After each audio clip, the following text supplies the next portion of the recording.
So the Indiana Fever fans are furious with this signing.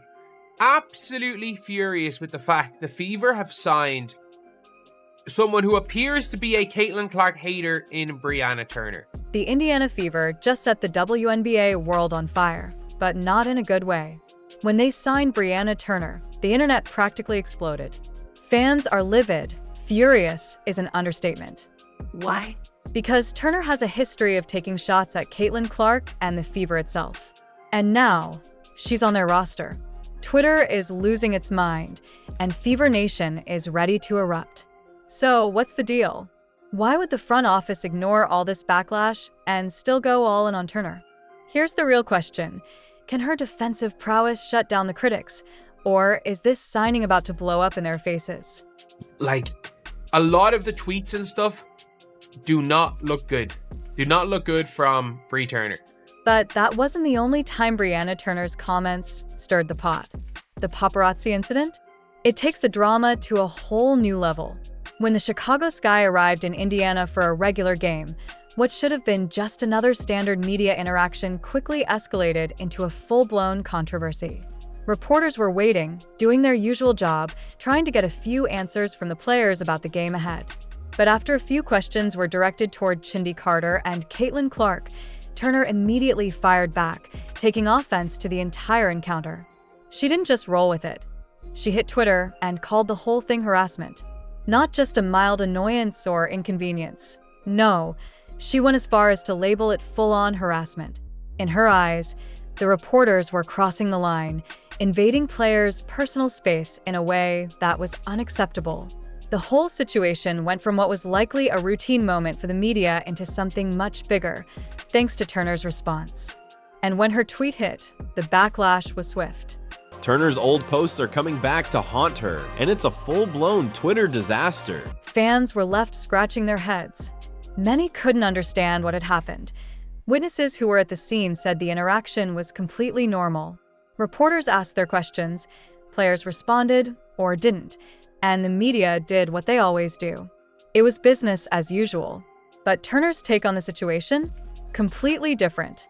Her accusations didn't sit well with many, and it sparked a deeper level of scrutiny, especially for someone who had just joined the Fever, a team now under the microscope because of her actions. Things got even more heated when Turner dragged race into the equation.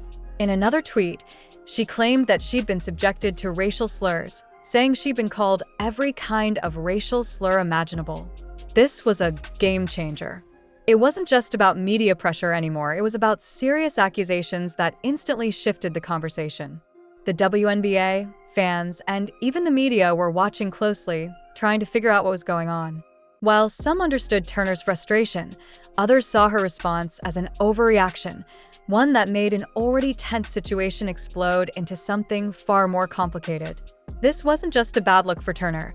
It raised a lot of questions about how the Fever would handle the fallout. Was this a player who could be trusted to represent the franchise, or was this another red flag in a long list of potential distractions? Respectfully, I'm confused. Is this what a runner-up typically does now? Haven't seen this before, but kudos to them for publicly honoring all them comments this season. I'm confused. Is this what a runner-up does? And just like that, what started as Twitter drama quickly turned into a full-scale fan revolt. Fever fans, who were already on edge from Turner's past comments, began to seriously question whether she was the right fit for the team. The backlash wasn't just confined to social media anymore. It spilled over into the stands, into fan forums, and into every conversation about the Fever's future. Her past actions, including the tweets about Caitlin Clark and the recent paparazzi incident, were overshadowing her basketball skills in a way that no one could ignore. Fans couldn't wrap their heads around why the Fever would risk bringing in a player with such a controversial history. Some felt outright betrayed by the signing. How could the team welcome someone who had openly disrespected the culture and identity of the franchise? It felt like a slap in the face to many, and they weren't shy about voicing their concerns. It was almost as if they were being forced to choose between supporting their team and accepting Turner, whose actions seemed to go against everything the Fever stood for. It does if you're Iowa. I'm sorry, it does. It's like when it's a Cinderella run. Like, you don't have to win. Like, you don't understand. People do not understand. This was a team that went to back-to-back Cinderella runs. They weren't meant to be there. And that's why it's a big thing. Like, for example, if, let's just say when UMBC, the year UMBC, well, they're not quite, Iowa's not quite UMBC. Let's just say Iowa in the men's got the back-to-back championship games. They would honor the team, especially when almost all of them are seniors. They would honor the team. They would. Any team would do this for a celebration run. And by the way, this is not a parade. Others couldn't understand what the Fever's front office was thinking. The drama surrounding Turner was hard to ignore, and fans wondered how the front office could overlook such obvious red flags. Why take on a player who had stirred up so much negativity, not only with fans but with other teams as well? It was a gamble that left many uneasy, and the tension between Turner, the front office, and the fan base only grew with each passing day. The unease was palpable. Every move Turner made, whether it was a tweet, a media interaction, or a game performance, was scrutinized under a microscope. The question on everyone's mind was simple: is Turner worth the risk? Could her on-court potential really outweigh the massive PR headache she was creating for the team? The fans were torn, and with each day that passed, the tension between them and the team seemed to grow. The Fever's decision to sign her had set the stage for what was quickly becoming a very messy drama. But she has essentially, not shown to be necessarily fully anti-Caitlin Clark, but she was definitely in the group of players. The guy was just asking her, you know what I'm saying, you don't have anything to say about the Caitlin thing. I don't think he was harassing her. He was just, paparazzi a little bit. But here's where things get really interesting. What if I told you that Turner's skills on the court could make all the noise worth it? Forget the drama for a second, because Turner's defense is something to be reckoned with. She's not just a good defender, she's a game changer. Last season, Turner was averaging 2.5 steals per game in Australia, and that's just the start. She's a shot-blocking machine, capable of shifting the momentum of a game with a single defensive play. And experts are starting to notice. Some are saying she might actually be the best defensive player on the entire Fever roster. Can you believe that? In a team that struggled defensively for years, Turner could be the missing piece they've been desperately searching for. While her off-court behavior has certainly sparked a firestorm, her on-court impact could help put the Fever back on the map. For a team that needs to tighten up defensively, Turner's abilities could be the game-changing force they need. Ms. Carter, have you got a chance to reach out to Caitlin? Hey, man, come on with that. Relax. Have you got a chance to reach out to Caitlin?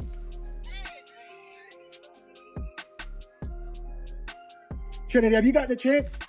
The basketball world wants to know if you've gotten a chance to reach out to her. She stated, I wasn't present for the interaction from earlier, but what occurred isn't acceptable. Didn't realize that when we said grow the game, that would be interpreted as harassing players at hotels. You are free to have your own opinion, but consider if this happens to someone you know. Now, and you know what? The Fever front office isn't backing down. They're not afraid of the heat. They're looking at Turner's incredible defensive skills and betting big on her ability to shut down opponents. Sure, they're aware of the controversy surrounding her, but their focus is crystal clear. Turner can change the game with her defense.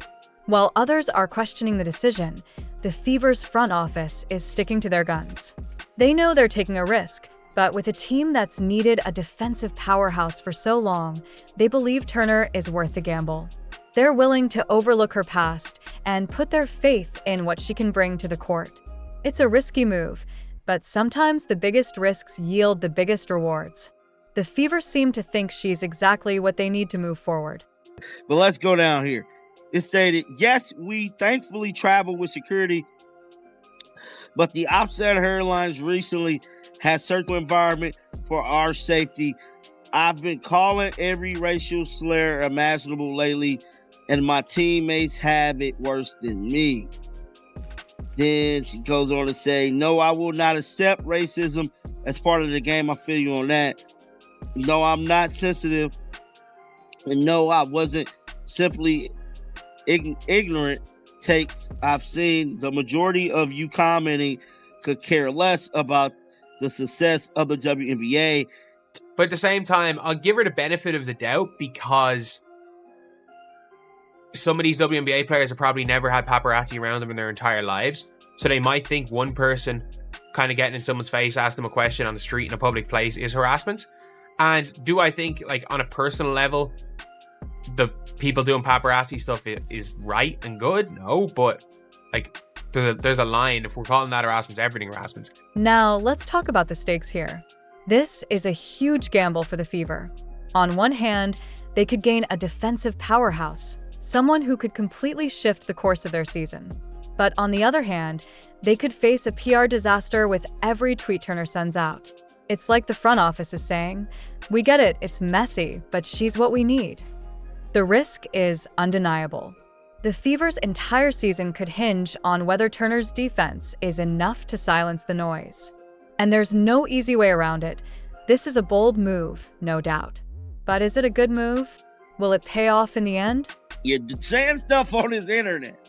It is going to be archived. Somebody's going to screenshot it. Somebody's going to save it. It is going to be there. And the way these fans react whenever they get a new player, I mean, they're going through your Twitter, your replies. Hell, they might look and see who your cousins is and go through their stuff. And yes, she has said bad things about Caitlin Clark in the past. I've always said this in WNBA. Who hasn't?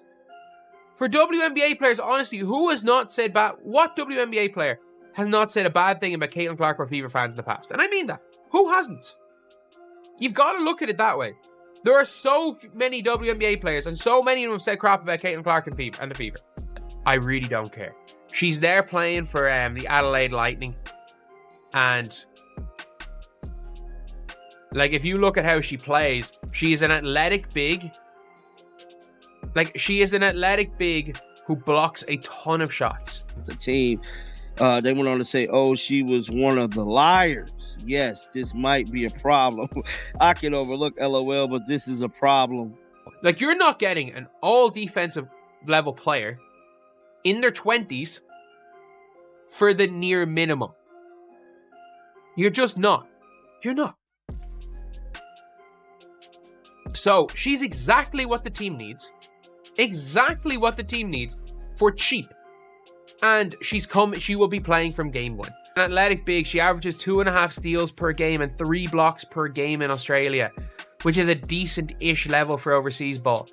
Like, I know she ran. I would rather them get a player that fits than trying to get somebody that isn't nearly as good just because they hyped up Caitlin Clark one time. So, yeah, like, I don't think I don't think it's possible to get a better player than Bree Turner for the price you're getting Bree Turner as far as the on-court fit is concerned. And the good thing is that she's an unprotected contract, so if shit hits the fan in preseason, or she starts tweeting stuff out and stuff doesn't go well, they can cut her. Don't worry about it. It'll be grand, lads. So, here's the million-dollar question for Fever Nation. Can Brianna Turner shut down her critics and prove that her defensive prowess is worth all the controversy? Will her play on the court be enough to overshadow her off-court drama, or is this gamble going to blow up in their faces? There's no doubt about her talent. Turner is a force on defense. But the real question is whether the Fever can block out the noise long enough to let her shine. So, fans, what do you think? Is Turner the key to turning this team around, or did the Fever front office make a huge mistake by signing her? The clock is ticking, and only time will tell how this all plays out.